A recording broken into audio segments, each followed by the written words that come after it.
नमस्कार, सुप्रभात मेरे प्यारे साथियों। आज जीएस क्लास में आपका स्वागत है और हम जीएस में स्टेट सीरीज के बारे में जान रहे थे, राज्य के बारे में। तो हम राज्य में आज का हमारा जो राज्य है वो है हमारा उत्तर प्रदेश। तो आइए हम जानते हैं उत्तर प्रदेश के बारे में कि आखिर उत्तर प्रदेश के बारे में हमें क्या क्या पॉइंट जानना है और हमारे एग्जाम के लिए कौन कौन सा ऐसा तथ्य है कि जो कि उत्तर प्रदेश से रिलेटेड है कि जिसको हम कवर करेंगे। तो हम समझते हैं यूपी के बारे में, उत्तर प्रदेश के बारे में। तो आप सबसे पहला पॉइंट समझिएगा, अगर हम यूपी का बात करते हैं तो जो उत्तर प्रदेश है इसका आपका कैपिटल, अगर हम बात करते हैं यूपी का कैपिटल तो उत्तर प्रदेश का राजधानी है लखनऊ। तो आपको सबसे पहला पॉइंट याद रखना है कि जो उत्तर प्रदेश है, यूपी है, इसका राजधानी क्या है? लखनऊ है। और लखनऊ को ही बोलते हैं नवाबों का शहर। आप पॉइंट क्या याद रखिएगा कि उत्तर प्रदेश का राजधानी क्या है? लखनऊ है और लखनऊ को ही बोलते हैं नवाबों का शहर। तो आप यहाँ मैप में देख सकते हैं, मानचित्र में, उत्तर प्रदेश के बारे में। तो ये आप यूपी देख रहे हैं कि ये हमारा है उत्तर प्रदेश। ये जो कंप्लीट यूपी है, तो आपसे यहाँ एग्जाम में क्वेश्चन बनता है कि जो उत्तर प्रदेश है ये कितने स्टेट के साथ बाउंड्री बनाता है और कितना इंटरनेशनल बाउंड्री बनाएगा। तो हम यहाँ जब बात करेंगे इंटरनेशनल बाउंड्री का, तो आप देख सकते हैं कि जो उत्तर प्रदेश है ये एकमात्र नेपाल के साथ इंटरनेशनल बाउंड्री बनाता है। तो आपसे यहाँ एग्जाम में क्वेश्चन बनता है कि उत्तर प्रदेश किस देश के साथ अंतर्राष्ट्रीय सीमा बनाता है, यानी यूपी जो है, उत्तर प्रदेश है, किस देश के साथ इंटरनेशनल बाउंड्री बनाएगा? तो नेपाल के साथ। तो आपको सबसे पहला पॉइंट याद रखना है कि यूपी यानी उत्तर प्रदेश, इसका राजधानी है लखनऊ और लखनऊ को ही बोलते हैं नवाबों का शहर। तो आपको बताएं कि उत्तर प्रदेश का जब आप मैप देखिएगा तो ये आपका इंडिया के मैप में ये हमारा उत्तर प्रदेश है, जो कि आपका टोटल, इसके बारे में याद रखिएगा कि 9 स्टेट और यूटी से बाउंड्री बनाता है। 9 स्टेट और यूटी, यानी कि उत्तर प्रदेश जो है टोटल 9 राज्य के साथ बाउंड्री बनाएगा। 9 राज्य और केंद्र शासित प्रदेश, जिसमें आपका रहेगा बिहार, झारखंड, छत्तीसगढ़, मध्य प्रदेश, हरियाणा, हिमाचल प्रदेश और आपका दिल्ली। उसी तरह से कौन सा देश के साथ बाउंड्री बनाएगा? तो नेपाल। तो आपको याद रखना है कि यूपी जो है किस देश के साथ इंटरनेशनल बाउंड्री बनाता है? तो यूपी नेपाल के साथ इंटरनेशनल बाउंड्री बनाएगा। तो हम चलिए समझते हैं यूपी के बारे में, उत्तर प्रदेश के बारे में, मैप से इसका लोकेशन। तो आप यहाँ ध्यान दीजिएगा, अगर हम बात करते हैं उत्तर प्रदेश का, तो ये हमारा यूपी है, उत्तर प्रदेश है, इसमें आपका टोटल 75 डिस्ट्रिक्ट है। तो आपको पॉइंट याद रखना है कि यूपी में टोटल कितना जिला है? तो उत्तर प्रदेश में टोटल 75 जिला है। तो 75 डिस्ट्रिक्ट आपका उत्तर प्रदेश में है और ये 75 डिस्ट्रिक्ट में आपका यूपी डिवाइडेड है। और आपको ये भी याद रखना है कि कौन कौन सा राज्य के साथ बाउंड्री बना रहा है और कौन सा देश के साथ। तो सबसे पहले आपको बताएं कि यूपी जो है ये नेपाल के साथ बाउंड्री बना रहा है। किसके साथ बना रहा है? नेपाल के साथ। तो आपसे क्वेश्चन बनता है कि उत्तर प्रदेश किस देश के साथ अंतर्राष्ट्रीय सीमा बनाता है? तो नेपाल के साथ बाउंड्री बनाता है। अब हम जब बात करते हैं राज्य में कि कौन कौन सा राज्य से बाउंड्री बनाएगा, तो सबसे पहला हमारा है उत्तराखंड। उत्तराखंड के बाद हमारा हरियाणा, हरियाणा के बाद हिमाचल प्रदेश, मध्य प्रदेश, राजस्थान, दिल्ली, दिल्ली के बाद आपका झारखंड, बिहार और छत्तीसगढ़। तो आपको हम यहाँ पॉइंट बताए हैं कि जो यूपी है ये टोटल 9 स्टेट प्लस यूटी से बाउंड्री बनाता है। तो आपसे एग्जाम में क्वेश्चन ऐसे बन सकता है कि इसमें से कौन सा राज्य के साथ उत्तर प्रदेश का बाउंड्री टच नहीं करता है, या किस राज्य के साथ या किस केंद्र शासित प्रदेश के साथ यूपी का बाउंड्री टच करता है। तो आपको याद रखना है कि 9 स्टेट और यूटी में कौन कौन सा है। तो सबसे पहले आपको देश का नाम याद रखना है, नेपाल। नेपाल के बाद ये तो आपका देश हो गया इंटरनेशनल बाउंड्री। और जब नेशनल में बात करते हैं तो सबसे पहला आपका रहेगा उत्तराखंड। उत्तराखंड के बाद आपका हिमाचल प्रदेश, हरियाणा, दिल्ली, राजस्थान, मध्य प्रदेश, छत्तीसगढ़, झारखंड और बिहार। ये आपका टोटल 9 स्टेट और यूटी है जहां से यूपी जो है बाउंड्री बनाता है। आप एक पॉइंट और समझिएगा, उत्तर प्रदेश में एक आपका जिला है जिसका नाम है सोनभद्र। आप ये पॉइंट याद रखिए, आपको बता रहे हैं ये काम का चीज है। हम यहां बोले सोनभद्र, तो ये इंपॉर्टेंट क्यों है समझिएगा। उत्तर प्रदेश का एक जिला है सोनभद्र, और ये इंपॉर्टेंट इसीलिए है क्योंकि पूरा भारत में जितना भी डिस्ट्रिक्ट है, जितना भी जिला है, उसमें एकमात्र सोनभद्र ऐसा जिला है जो कि 4 स्टेट के साथ बाउंड्री बनाता है। कितना स्टेट के साथ? 4 स्टेट के साथ। तो कौन कौन सा 4 स्टेट है? तो सबसे पहला आपका है झारखंड, सबसे पहला आपका हो गया झारखंड, दूसरा हो गया बिहार, झारखंड हो गया, बिहार हो गया, नेक्स्ट हमारा है मध्य प्रदेश और उसके बाद है छत्तीसगढ़। तो आपको ये पॉइंट याद रखना है कि जो आपसे क्वेश्चन बनेगा कि भारत का एकमात्र ऐसा कौन सा जिला है, कौन सा डिस्ट्रिक्ट है जो कि 4 राज्य के साथ बाउंड्री बनाता है, तो यूपी का वो जिला है सोनभद्र। तो यूपी का सोनभद्र डिस्ट्रिक्ट यानी सोनभद्र जिला ऐसा जिला है जो कि 4 राज्य के साथ बाउंड्री बनाएगा। तो झारखंड, बिहार, मध्य प्रदेश और छत्तीसगढ़, और खुद ये यूपी में है ही। आप यहां समझिए, यूपी में आपको बता रहे कि टोटल 75 डिस्ट्रिक्ट है, और अभी रिसेंट में, अभी हाल फिलहाल में ही महाकुंभ लगा था, इसीलिए महाकुंभ के कारण यूपी का जो 76 डिस्ट्रिक्ट बनाया गया था महाकुंभ को। तो आपको याद रखना है, जैसे अगर क्वेश्चन बनेगा कि रिसेंट में उत्तर प्रदेश में 76वां जिला कौन सा बनाया गया था, तो महाकुंभ।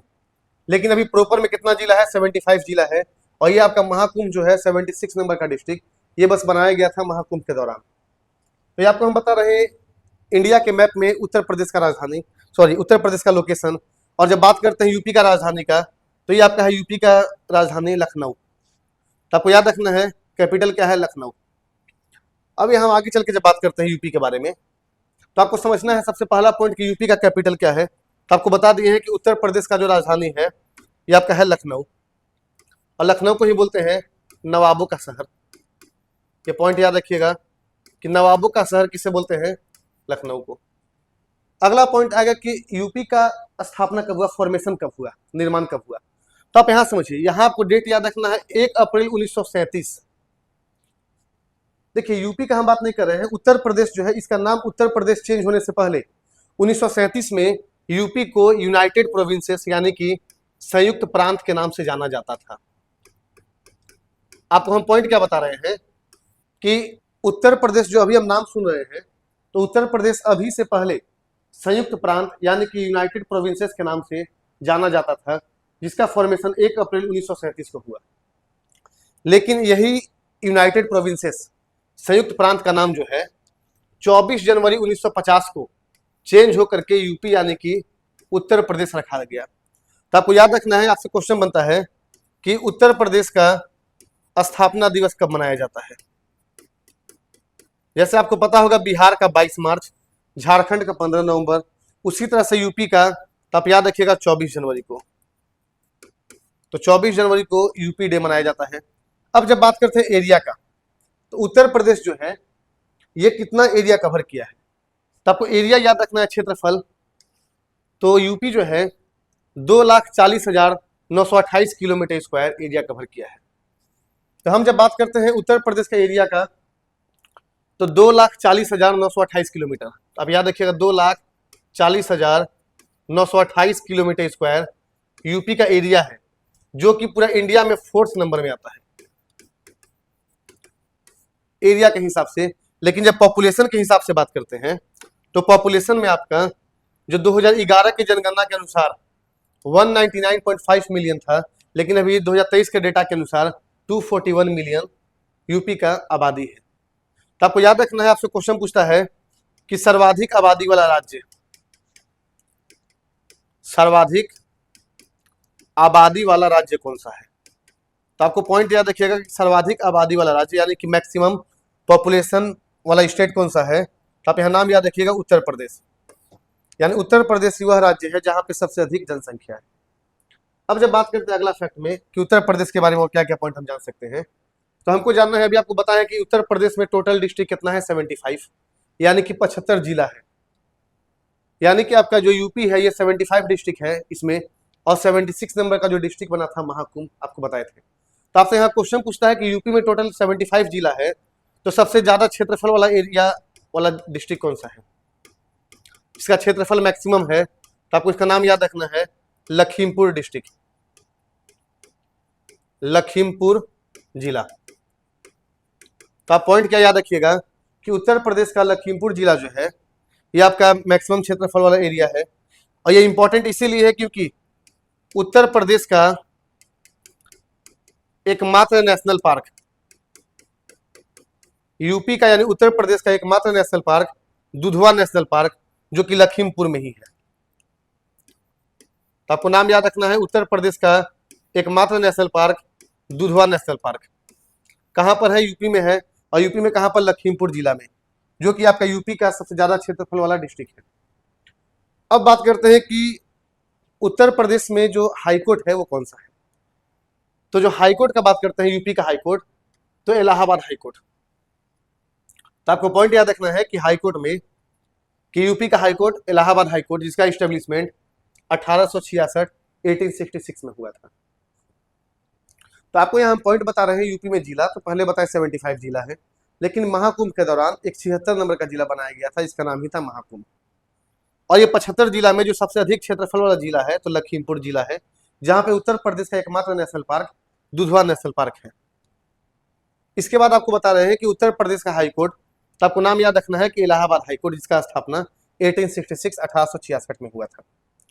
अब उसके बाद हम बात करते हैं कि उत्तर प्रदेश का ऑफिशियल लैंग्वेज यानी कि क्षेत्रीय भाषा। पहले हम बात करेंगे ऑफिशियल यानी कि आधिकारिक भाषा, उसके बाद हमारा आएगा रीजनल लैंग्वेज।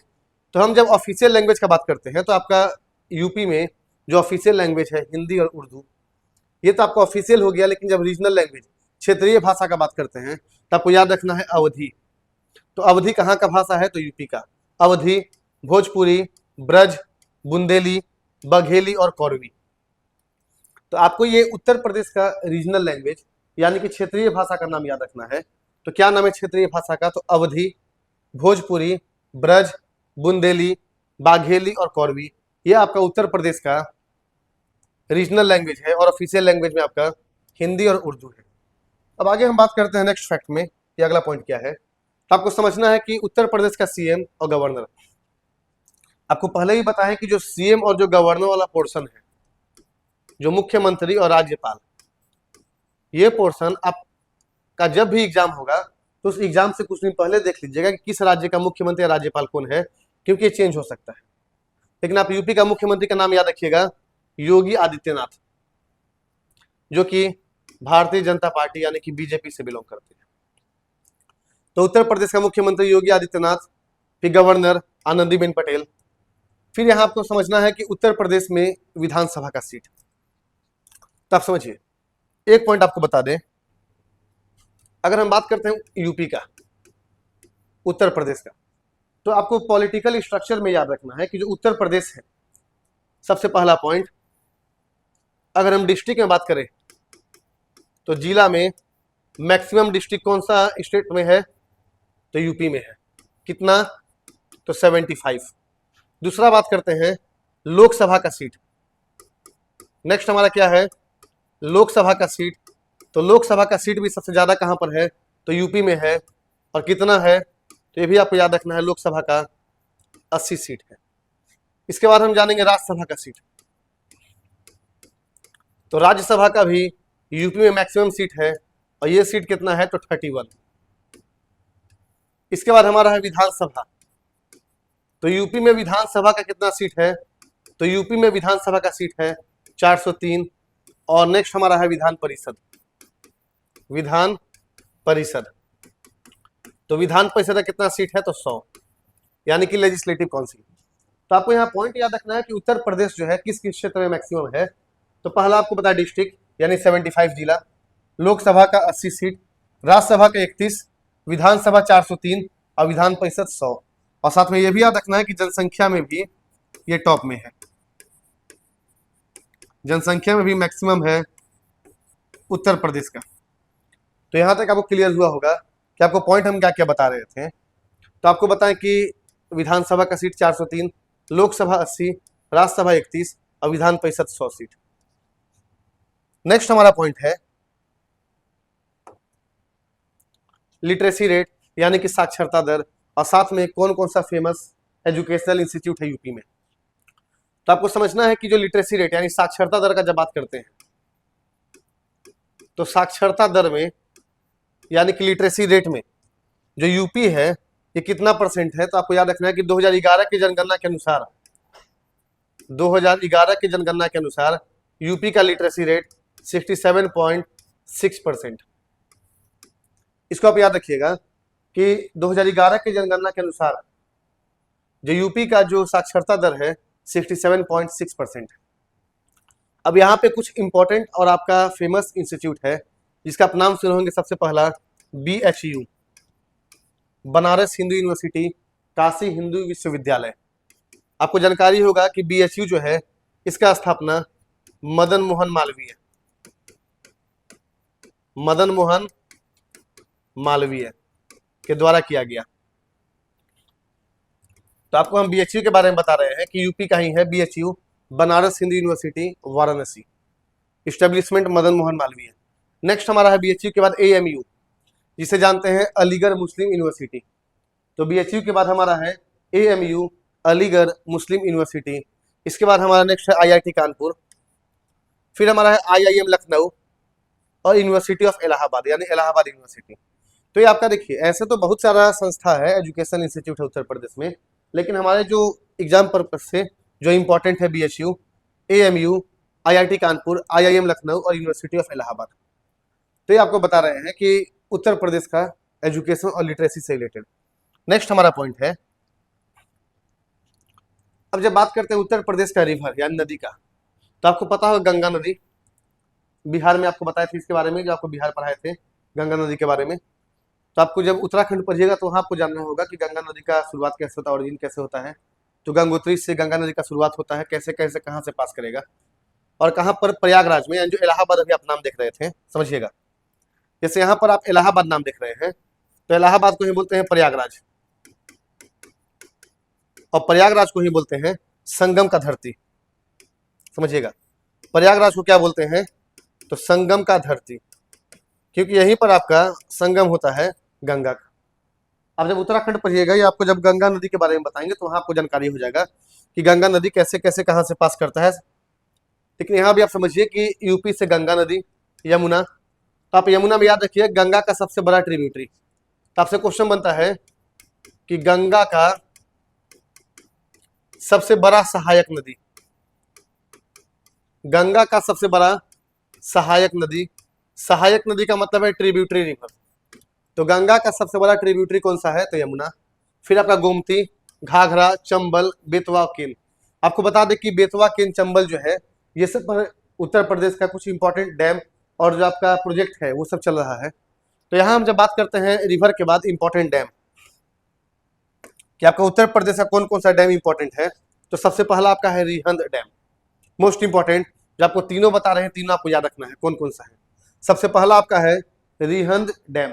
तो आपसे क्वेश्चन एग्जाम में बनता है कि रिहंद डैम कहां पर है,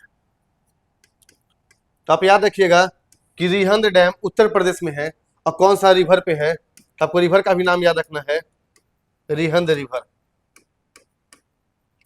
तो आपको पॉइंट क्या बता रहे हैं कि रिहंद डैम उत्तर प्रदेश में, रिहंद रिवर। दूसरा आपका है माता टीला डैम, माता टीला डैम। तो जो माता टीला डैम है ये कहां पर, ये भी उत्तर प्रदेश। आपसे क्वेश्चन ऐसे बनेगा कि माता टीला डैम किस राज्य में है, तो माता टीला डैम उत्तर प्रदेश में है और कौन सा नदी में पर है, तो बेतवा नदी। आप देखिए यहाँ पे बेतवा नदी। फिर आपका है नरोरा बैराज, तो नरोरा बैराज गंगा नदी। तो आपको ये सारा डैम याद रखना है कि कौन कौन सा डैम उत्तर प्रदेश में है और किस नदी पर है।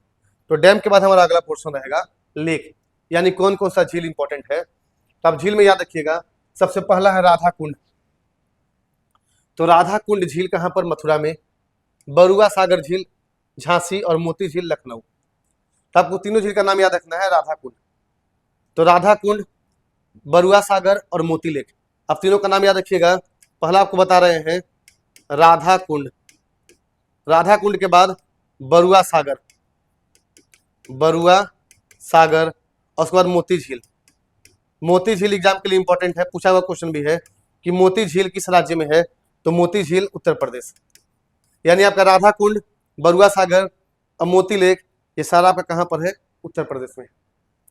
फिर आप एक पॉइंट यहां पर ध्यान दीजिएगा कि जो उत्तर प्रदेश है यहां पर कृषि को बढ़ावा देने के लिए जो मिट्टी पाया जाता है एलुवियल सॉइल, यानी कि जलोढ़ मिट्टी, एलुवियल सॉइल।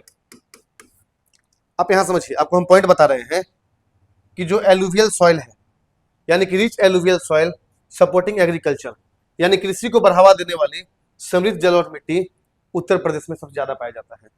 तो आप जैसे एलुवियल सॉइल यानी कि जलोढ़ मिट्टी की बात करिएगा तो आप आगे चल के पढ़िएगा कि दो टाइप का होता है। पहला आपका खादर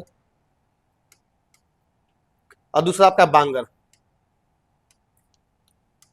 यानी कि खादर जलोढ़ मिट्टी, और दूसरा है बांगर। तो ये आपको बता रहे खादर और बांगर जो है ये आपका जलोढ़ मिट्टी का प्रकार है, एलुवियल सॉइल का। यानी खादर का मतलब आपका हो गया कि नवीन जलोढ़ मिट्टी, और बांगर का मतलब पुराना एलुवियल सॉइल। अब जब यहाँ बात करते हैं कि एलुवियल सॉइल आपको याद रखना है, और साथ में लेक का नाम बताया राधा कुंड, बरुआ सागर और मोती लेक। ये तीनों कहाँ पाया जाता है? तो तीनों आपका उत्तर प्रदेश में है। नेक्स्ट हमारा पॉइंट है नेशनल पार्क। उत्तर प्रदेश का एकमात्र नेशनल पार्क आपको याद रखिएगा कि दुधवा नेशनल पार्क। तो दुधवा नेशनल पार्क कहाँ पर है? तो दुधवा नेशनल पार्क उत्तर प्रदेश का लखीमपुर डिस्ट्रिक्ट। आपको पॉइंट क्या बता रहे हैं कि दुधवा नेशनल पार्क। तो उत्तर प्रदेश का एकमात्र नेशनल पार्क कौन सा है? तो दुधवा नेशनल पार्क, और ये कहाँ पर है? तो लखीमपुर डिस्ट्रिक्ट, उत्तर प्रदेश। उसके बाद हमारा है वन्य जीव अभ्यारण्य। नेक्स्ट क्या है? वन्य जीव अभ्यारण्य, यानी कि वाइल्ड लाइफ सेंचुरी। और हम जब वाइल्ड लाइफ सेंचुरी का बात करते हैं, समझिए, जैसे अभी आपको नेशनल पार्क बताएं, तो नेशनल पार्क के बाद हमारा है वाइल्ड लाइफ सेंचुरी। तो आपका वाइल्ड लाइफ सेंचुरी में सबसे पहला कौन सा है? तो आप याद रखिएगा कतरनिया घाट वाइल्ड लाइफ सेंचुरी। सबसे पहला क्या है? कतरनिया घाट। तो आपसे एग्जामिनर क्वेश्चन ऐसे बनाएगा कि कतरनिया घाट वाइल्ड लाइफ सेंचुरी किस स्टेट में है? तो देखिए सारा जो पॉइंट है, जैसे कतरनिया घाट हो गया, चंद्रप्रभा, हस्तिनापुर, सुहागी बरवा, तो जैसे ये सब जो वाइल्ड लाइफ सेंचुरी है, तो ये आपको उत्तर प्रदेश के साथ साथ इंपॉर्टेंट ये हो जाता है सेंट्रल लेवल के एग्जाम में, आपसे कोई भी यहाँ से एक नाम उठा के दे देगा कि चंद्रप्रभा वाइल्ड लाइफ सेंचुरी किस राज्य में है। तो आप जब तक यहाँ से याद नहीं करिएगा कि कतरनिया घाट, सबसे पहला क्या बताए हैं? कतरनिया घाट, फिर चंद्रप्रभा, हस्तिनापुर और सुहागी बरवा। तो कतरनिया घाट, चंद्रप्रभा, हस्तिनापुर और सुहागी बरवा, ये कहाँ का वाइल्ड लाइफ सेंचुरी है? तो उत्तर प्रदेश। आपको नाम याद रखना है और स्टेट याद रखिएगा, बहुत ज्यादा मोस्ट इंपॉर्टेंट पोर्शन है। ये सब लेक हो गया, national park, dam, river, tribe, forest, ये सारा पॉइंट। नेक्स्ट हमारा है फ्लोरा एंड फौना। तो फ्लोरा एंड फौना का मतलब होता है वनस्पति और जीव। तो जैसे फ्लोरा एंड फौना, तो फ्लोरा का और फौना का मतलब क्या होता है? तो वनस्पति और जीव। तो आप समझना है कि कौन कौन सा जीव और कौन कौन सा वनस्पति जो है, पेड़ जो है, उत्तर प्रदेश में फेमस है और इंपॉर्टेंट है। तो जब पेड़ का बात करते हैं तो साल, सागौन और शीशम, ये तीनों आपको याद रखना है। साल, साल के बाद सागौन और शीशम, यानी कि साल, सागौन और शीशम जो है, समझिएगा, तीनों आपका स से नाम है कि साल, सागौन और शीशम, ये कहाँ का है? तो उत्तर प्रदेश का है। देखिए पेड़ तो सारा जगह पाया जाता है, लेकिन जो फेमस कहाँ के लिए है? तो आपका फेमस जो है उत्तर प्रदेश के लिए साल, सागौन और शीशम।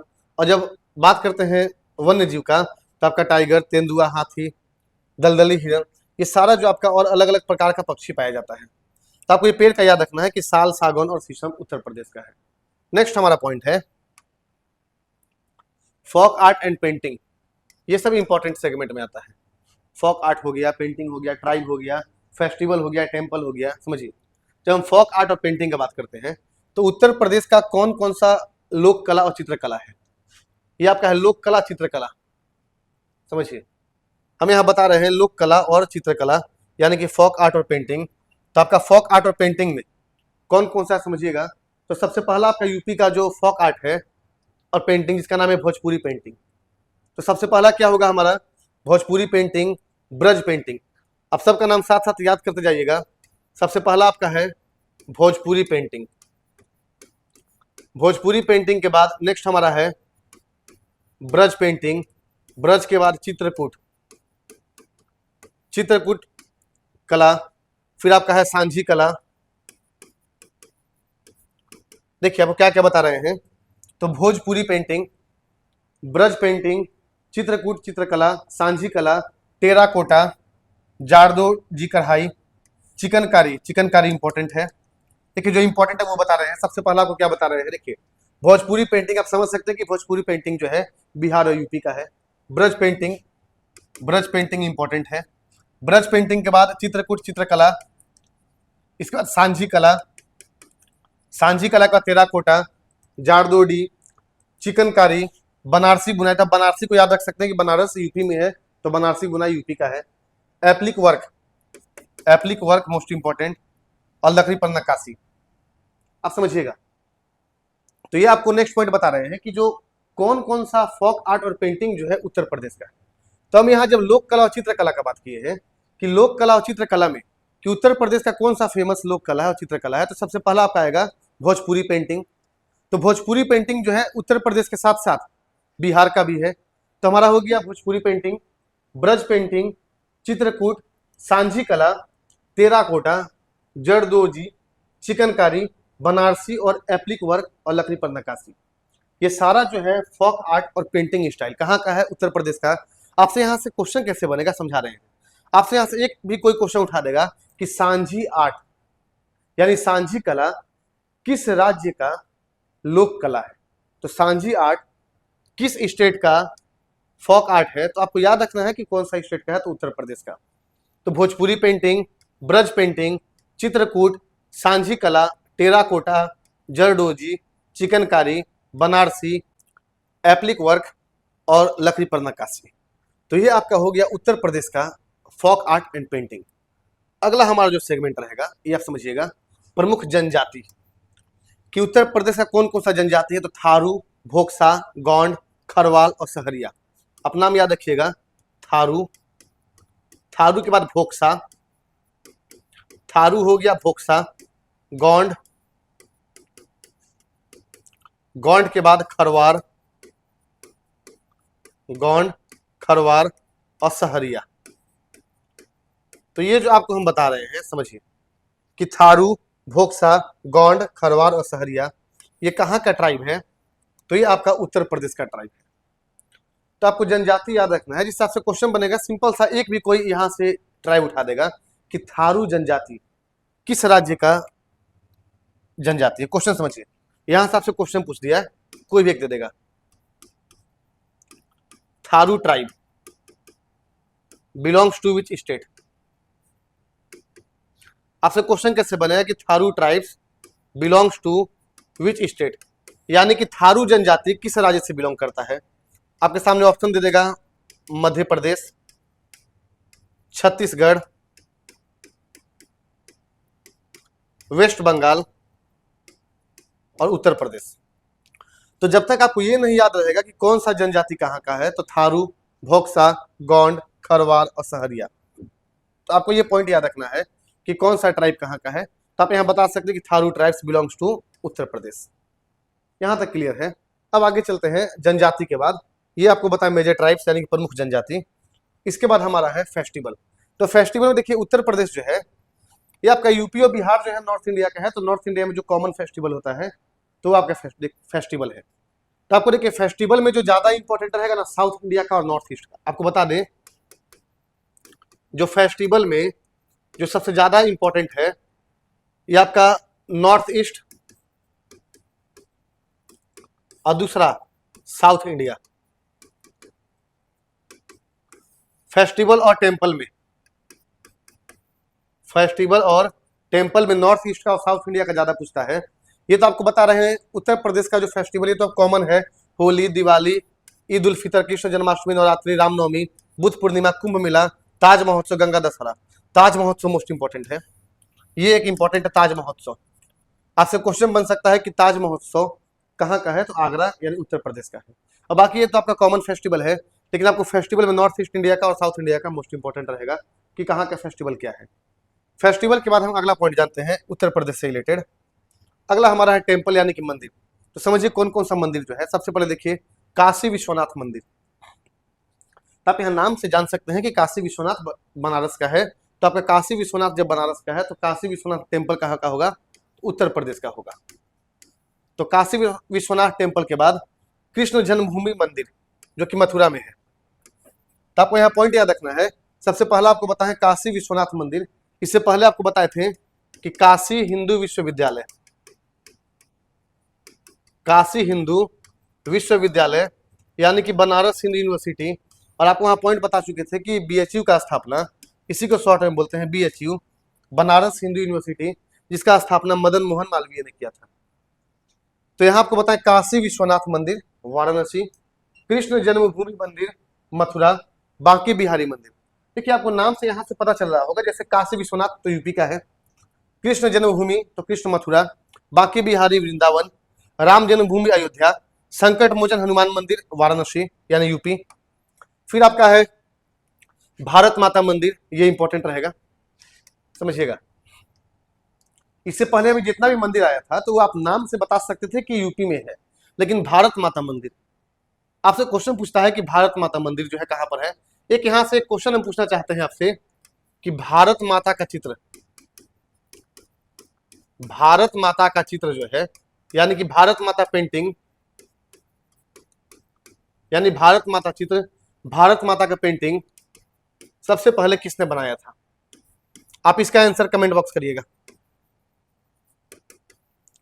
क्वेश्चन क्या पूछे हैं कि जो भारत माता मंदिर तो यूपी में है वाराणसी में, लेकिन हमारा क्वेश्चन है कि भारत माता चित्र जो है पेंटिंग किसने बनाया था सबसे पहले, तो आपको यहाँ पर आंसर कमेंट बॉक्स करना है।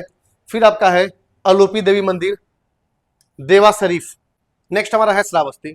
तो श्रावस्ती में आप याद रखिएगा कि श्रावस्ती जो है यहाँ पे गौतम बुद्ध ने सर्वाधिक उपदेश दिया था, तो श्रावस्ती।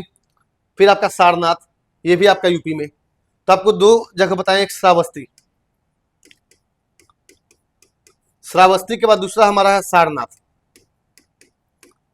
तो आपको दोनों में याद रखना, सबसे पहला आपको श्रावस्ती में क्या याद रखिएगा कि जो श्रावस्ती है यहां पे गौतम बुद्ध ने, श्रावस्ती में गौतम बुद्ध ने मैक्सिमम उपदेश दिया। तो आपसे क्वेश्चन पूछता है कि गौतम बुद्ध के द्वारा दिया गया सबसे अधिक उपदेश कहां पर दिया गया था? श्रावस्ती में। और सारनाथ में गौतम बुद्ध ने अपना पहला उपदेश दिया था, गौतम बुद्ध ने अपना पहला उपदेश। ये दोनों पॉइंट याद रखिएगा कि गौतम बुद्ध का पहला उपदेश सारनाथ और मैक्सिमम उपदेश श्रावस्ती। फिर आप देखिए, आपको मंदिर बताया था कि भारत माता मंदिर, अलोपी देवी मंदिर, देवा शरीफ, श्रावस्ती और सारनाथ, ये सारा कहां पर है? तो उत्तर प्रदेश में। टेम्पल यानी मंदिर के बाद अगला पॉइंट हम चलते हैं। तो नेक्स्ट हमारा है इंपॉर्टेंट, समझिएगा कि यूपी से कौन कौन ऐसा पर्सन है जिसको कि भारत रत्न अवार्ड मिल चुका है। आप समझिए, तो सबसे पहला आपको नाम याद रखना है जवाहरलाल नेहरू। आपको ये तो याद रखना, देखिए आपको अवार्ड में ये नहीं याद रखना कि यूपी से बिलोंग करते हैं, आपको अवार्ड में ये याद रखना है कि इनको भारत रत्न अवार्ड कब मिला है। तो आपसे क्वेश्चन जैसे बनेगा कि जवाहरलाल नेहरू को भारत रत्न अवार्ड कब दिया गया। आपसे क्वेश्चन क्या बनेगा कि जवाहरलाल नेहरू को भारत रत्न अवार्ड कब दिया गया। तो आप ईयर याद रखिएगा कि 1955, 1955 में, 1955, 1955 में जवाहरलाल नेहरू को भारत रत्न अवार्ड दिया गया। दूसरा हमारा है गोविंद वल्लभ पंत, समझिए गोविंद वल्लभ पंत, इनको 1957 में दिया गया था। तो जवाहरलाल नेहरू 1955, गोविंद वल्लभ पंत 1957, पुरुषोत्तम दास टंडन 1961। पहला आपको पता है जवाहरलाल नेहरू 1955, गोविंद वल्लभ पंत 1957, पुरुषोत्तम दास टंडन 1961, इंदिरा गांधी 1971 और रविशंकर 1999। देखिए ये बहुत ज्यादा महत्वपूर्ण नहीं है कि कौन व्यक्ति कहां से बिलोंग करता है जिसको भारत रत्न का अवार्ड मिला है। आपका एग्जाम के लिए ये सबसे ज्यादा महत्वपूर्ण हो जाता है कि किसी भी व्यक्ति को भारत रत्न अवार्ड कब दिया गया है, क्योंकि आपसे एग्जाम में क्वेश्चन ऐसे उठा करके पूछ लेगा कि इंदिरा गांधी को भारत रत्न पुरस्कार से कब सम्मानित किया गया, या आपसे ऐसे पूछेगा कि 1999 में, 1999 में इनमें से किस व्यक्ति को भारत रत्न अवार्ड दिया गया था। तो आपको ईयर याद रखना है कि जवाहरलाल नेहरू 1955, गोविंद वल्लभ पंत 1957, पुरुषोत्तम दास टंडन 1961, इंदिरा गांधी 1971 और रविशंकर 1999। नेक्स्ट हमारा भारत रत्न के बाद है पद्म विभूषण। समझिए ये इतना सारा आपको नाम दिख रहा है पद्म विभूषण में, तो क्या आपको सब याद रखना है? तो आपको बता दें जो जो इंपॉर्टेंट है वहां हम टिक लगा देते हैं, लेकिन एक बार आप प्रयास करिएगा कि सभी व्यक्ति का आपको नाम याद रखना है कि पद्म विभूषण अवार्ड कब मिलता है। खासकर एसएससी के पेपर के लिए आपको बता दें, एसएससी में सीजीएल सीएचएसएल के पेपर में किसी भी एक व्यक्ति का नाम उठा देगा, जैसे आपसे पूछ देगा कि विजया लक्ष्मी पंडित को पद्म विभूषण अवार्ड कब मिला था, मुलायम सिंह यादव को पद्म विभूषण अवार्ड कब मिला था। तो वहां क्वेश्चन बन सकता है। तो आपको यहाँ याद रखना है, जो इंपॉर्टेंट है सबसे पहले आपको बता रहे हैं विजया लक्ष्मी पंडित। तो विजया लक्ष्मी पंडित को भारत रत्न पद्म विभूषण अवार्ड 1962 में मिला। दूसरा आपके सामने इंपॉर्टेंट नाम है रविशंकर 1981। आपको याद तो सारा रखना है, समझिएगा। जैसे ये जो लिखे हैं पद्म विभूषण वाला, तो आपको सारा याद रखना है, लिखना है, लेकिन आपको जो इंपॉर्टेंट वो बता रहे कि इसको भूलना नहीं है। महादेवी वर्मा 1988, किशन महाराज 2002, फिर आपका है कल्याण सिंह 2022, फिर आपका मुलायम सिंह यादव 2023। तो ये आपको जो बता रहे हैं कि पद्म विभूषण अवार्ड किसको किसको मिला है, आपको सारा याद रखना है, लेकिन जो इंपॉर्टेंट लिखे उसको जरूर याद रखना है कि उसको भूलना नहीं है कि किसको किसको कब मिला है पद्म विभूषण अवार्ड। तो पद्म विभूषण में आपको बता रहे हैं कि श्री प्रकाश 1957, विजया लक्ष्मी पंडित 1962, गोपीनाथ कविराज 1964, भोलानाथ झा 1967, घनानंद पांडे 1969, ताराचंद 1970, राय कृष्णदास 1980, रविशंकर 1981, महादेवी वर्मा। ये नाम इंपॉर्टेंट है, पहले ही बताएं आपको, हिंदी भाषा से रिलेटेड है। उमा शंकर दीक्षित, किशन महाराज, छनुलाल मिश्रा, राधे श्याम खेमका, कल्याण सिंह और मुलायम सिंह यादव। एक पॉइंट का आपको आंसर बताना है कि महादेवी वर्मा को, समझिए, महादेवी वर्मा को पद्म विभूषण के अलावा और कोई लिटरेचर अवार्ड मिला है या नहीं। आपसे क्वेश्चन क्या पूछ रहे हैं कि महादेवी वर्मा को पद्म विभूषण के अलावा, ये तो अलग हो गया, लिटरेचर अवार्ड बताना है कि महादेवी वर्मा को कौन सा लिटरेचर अवार्ड मिला है और कब मिला है। तो आप इसका भी आंसर कमेंट बॉक्स करिएगा कि महादेवी वर्मा को कौन सा लिटरेचर अवार्ड मिला और कब मिला। नेक्स्ट हम समझते हैं, ये देखिएगा यूनेस्को साइट, इंपॉर्टेंट पॉइंट है। यूनेस्को साइट में आपको समझना है कि कौन कौन सा यूनेस्को साइट में, यानी UNESCO world heritage site. UNESCO का मतलब होता है कि United Nation educational scientific and cultural organisation. समझिए, यूनेस्को का मतलब है कि United Nation educational scientific and cultural organisation, यानी कि एक संस्था है जिसके द्वारा पूरा विश्व में, विश्व धरोहर सूची में अलग अलग जगह को शामिल किया जाता है जो कि फेमस है। तो आपका भारत का टोटल यूनेस्को साइट में जितना भी शामिल है उसमें से यूपी में आपका 3 है। सबसे पहला आपका ताजमहल, तो ताजमहल यूनेस्को में शामिल है, आगरा में है। तो आपको यह बताना है कि ताजमहल को यूनेस्को में कब शामिल किया गया, तो 1983। यूनेस्को में ताजमहल को कब शामिल किया गया, 1983। दूसरा है आगरा का किला, आगरा का किला 1983। और इसके बाद है फतेहपुर सिकरी, फतेहपुर सिकरी, इसको 1986। और ये कहां पर है, फतेहपुर में। समझिए, आपको बता क्या रहे हैं कि यूनेस्को एक संस्था है जो कि पूरा वर्ल्ड में, पूरा विश्व में जो भी विरासत स्थल है, हेरिटेज साइट, उसको शामिल करता है यूनेस्को में। तो आपका इंडिया का जो शामिल है उसमें से आपका जो यूपी का 3 है, ताजमहल 1983, आगरा का किला 1983, फतेहपुर सिकरी 1986। फतेहपुर सिकरी फतेहपुर में है, जिसका निर्माण अकबर ने करवाया था।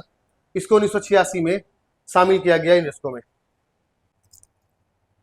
तो उत्तर प्रदेश वाला टॉपिक हमारा जो है कंप्लीट हुआ। इसमें हम जाने उत्तर प्रदेश के बारे में कुछ बेसिक स्ट्रक्चर, कि मैप में कहाँ पर लोकेशन है, इसका पड़ोस में कौन कौन सा राज्य है, कौन सा देश है, इसका जिला से रिलेटेड कुछ इंपॉर्टेंट पॉइंट, इसके बाद हम इसका जनरल इंट्रोडक्शन जाने और कुछ स्टैटिक पोर्शन जैसे national park, wild life sanctuary, tiger reserve, उसके बाद folk dance, folk painting, tribe, river, lake, dam, UNESCO site, ये सारा पॉइंट हम जाने। पॉलिटिकल स्ट्रक्चर, तो ये आपका जो इंपॉर्टेंट पॉइंट है जो कि किसी भी एग्जाम के लिए महत्वपूर्ण है, उत्तर प्रदेश से रिलेटेड, ये आपको सारा पॉइंट बताएं। अब अगले क्लास में मिलेंगे अगले राज्य के साथ, तब मिलते हैं अगले क्लास में। तब तक के लिए थैंक यू क्लास।